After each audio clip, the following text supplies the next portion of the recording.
Dear students, now we are discussing the genetics of G6PD enzyme deficiency.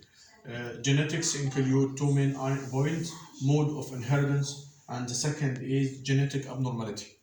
To understand the mode of inheritance, you should answer the two questions. Where is the gene? This gives you a half of the mode of inheritance. And by noticing the behavior of the disease in the family, you can answer and complete the mode of inheritance.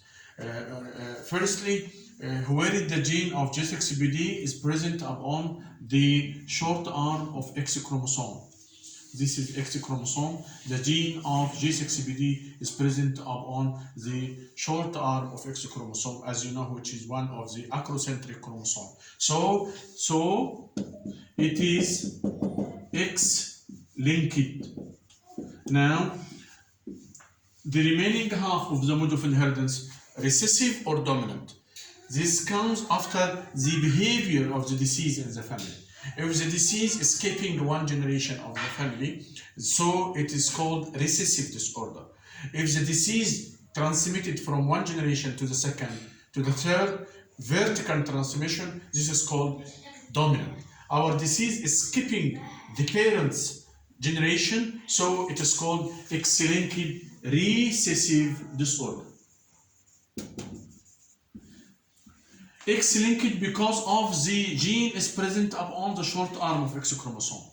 Recessive because of the behavior of the disease in the family. Now the degree of our disease is like this. This is a male, this is a female, carrier female. So the possibility of occurrence of the disease is like this.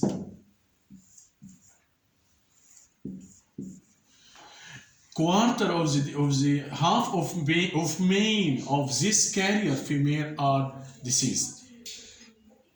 By marriage of this female again, the disease is present in its male offspring. So the family history of this boy is positive toward the maternal side.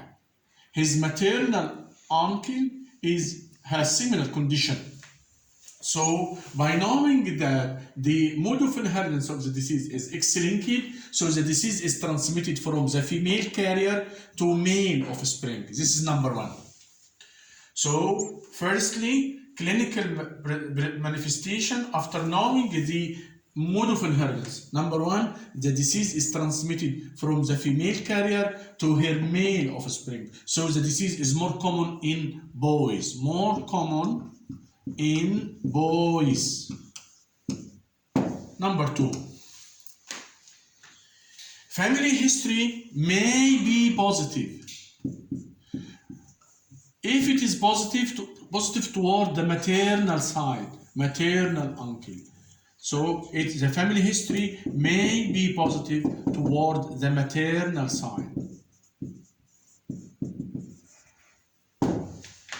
Number three, this female may be affected. The female may be affected in certain situations. Number one, being eternal. Number two, being a female of affected father and carrier mother. So the female may be affected in certain situations. So remember, the mode of inheritance of G6PD is X-linked recessive. The mother is carrier. The disease is more common in boys. Family history may be positive, and the female may be affected in certain situations like Turner syndrome, father disease, mother carrier, or Lyme hypothesis. What is the genetic abnormality? We said it before. It is deletion? No, it is mutation. Because it is one of the housekeeping enzyme, its absence is incompatible with life. So the mutation means variability in its clinical presentation. So The G6PD enzyme deficiency characterized by being a variable. By being a variable in the age of onset, some cases represented very early in life in neonatal period and others comes late. Number two, in the severity. Some cases very mild, self-limited, and can be passed unnoticed with no manifestation, and others show severe life-threatening hemolysis that need emergency and admission. So the genetic abnormality is mutation. This leads to variability in the clinical presentation. This is the importance of studying the genetics of G6PD. Remember, it is X-linked recessive. Number two, the genetic abnormality is mutation that leads to variability in its presentation. Now, the clinical picture of G6PD. The clinical picture of G6PD, we start from the history. History, personal history. Being male, more common in boys, and the female is affected in certain situations. Number two, family history may be positive, as we understand it from the studying of genetics. Number three, the age of onset. Also, the genetic abnormality gives us an important idea about it, which is being variable. Remember, some cases comes in the neonatal period and others comes late. According to what? According to the degree, according to degree of enzyme deficiency and the dose of predisposing or exercising factor.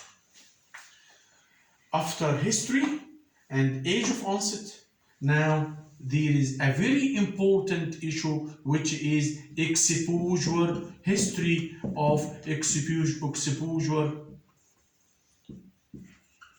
to an oxidant. Because of the case of G6PD enzyme deficiency, if it is lived without excess oxidant exposure, there is no hemolysis. But to hemolysis occur, there is a very important condition, which is exposure to an extra load of oxidant. These oxidants may be foods, which is very common, beans, and if the predisposing factor is favabine, it's called fafisbine. Number two, drugs, for example, non-steroidal anti-inflammatory drugs. Number three, toxins. Number four, sulfonamide. Infection, which is very important item in the predisposing factor, especially hepatitis A virus infection.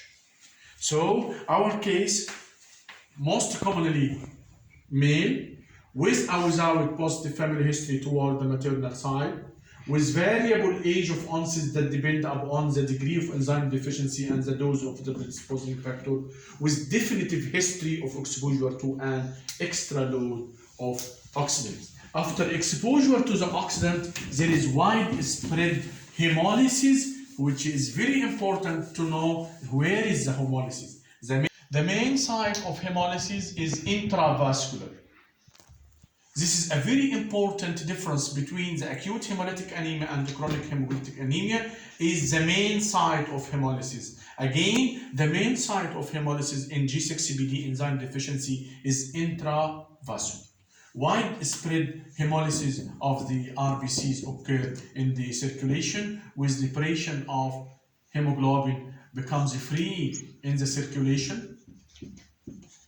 This free hemoglobin is water soluble that pass through the urine, the kidney, and for cause hemoglobinuria. This hemoglobinuria leads to what is called dark red urine. And hemolysis of the RBCs leads to anemia. This anemia leads to occurrence of acute intense pallor. So the clinical picture started by acute intense pallor associated with dark red urine. This free hemoglobin start to join with haptoglobin, and this hemoglobin haptoglobin complex go to the spleen to go through heme metabolism. The end of heme metabolism is bilirubin that discharged into the circulation, leading to the jaundice. So the clinical picture of acute hemolytic anemia after history taking of exposure to an exercising agent, there is the triad of acute intense pallor associated with jaundice and dark red urine. If the condition correctly diagnosed and corrected by blood transfusion, this is stopped here. But if there is delay in the diagnosis, this will lead to complication in the form of anemic heart failure, acute kidney injury and renal failure, and finally HIE, cerebral anoxia. This is the clinical presentation of acute glucose 6-phosphate dehydrogenase enzyme deficiency or acute hemolytic anemia FAFSA. Now, how to manage. Now, the last point in our session today is how to manage. Management means investigation and treatment. Investigation, from our introduction, you remember that the CBC of a case of acute hemolytic anemia show normocytic normochromic anemia, but the very important issue in the CBC is the occurrence of reticulocytosis. Now, management of G6PD enzyme deficiency attack. Management means investigation and treatment. Investigation, the first investigation of a CBC. CBC show normocyclic normochromic anemia with no changes in the indices of the RBCs. But remember, in our introduction today, the most important laboratory sign for hemolysis, which is reticulocytosis. The second is blood. Free hemoglobin level is increased because of intravascular hemolysis, but the haptoglobin is decreased. Serology, there is increased serum bilirubin totally and mainly indirect. Urine free hemoglobin is increased, but the sure diagnostic test, remember, the sure diagnostic test of G6PD enzyme deficiency is G6PD enzyme assay, both quantitative and qualitative. And here, a very important note you should remember. As we know from the genetic, there is the genetic abnormality that causes the disease is mutation. This mutation is variable in its severity. So the enzyme level, G6PD enzyme level normally is variable because of the change in the variability of the severity of the mutation. So some cases may show mild enzyme deficiency. And in this situation, enzyme assay during the attack may show normal result. So if you facing a case of G6PD enzyme deficiency with normal G6PD enzyme assay during the attack, you must repeat the test after 3 months from the attack. In Egypt and Mediterranean countries, which characterized by severe enzyme deficiency that lead to severe manifestation, life-threatening hemolysis. So treatment of the condition number 1, hospitalization. So the case of G6PD enzyme deficiency must be hospitalized even hemodynamically stable, patient should be hospitalized because of the G6PD enzyme deficiency in our country, usually characterized by severe manifestation. Number 2, emergency, as it is considered one of the pediatric emergency. Emergency backed RBCs transfusion in the dose of 5 to 10 milli per kg per dose when the hemoglobin level below 9 gram percent, because of it is an acute condition and the hemodynamics may be unstable below this level. Number 3, avoid exposure to oxidant, and finally give antioxidant, which is desferroxamine, desferra. And finally, thank you.